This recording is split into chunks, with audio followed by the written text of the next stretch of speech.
சென்னையை தொடர்ந்து இப்போ மதுரையிலையும் போராட்டம் நடந்துக்கிட்டு இருக்குது, தூய்மை பணியாளர்கள் போராட்டம்.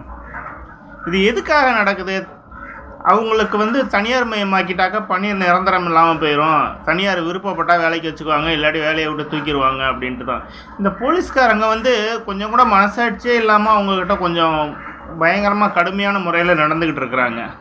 அதை நம்ம சென்னையில் அரெஸ்ட் பண்ணதிலெல்லாம் பார்க்குறோம்.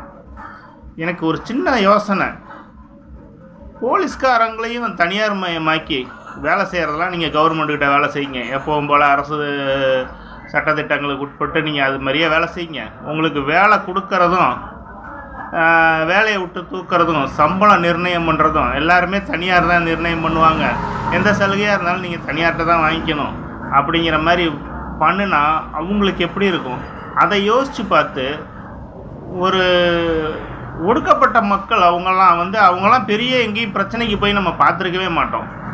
அந்த மாதிரியான மக்கள்கிட்ட போய் அடக்குமுறையை காமிக்கிறாங்க.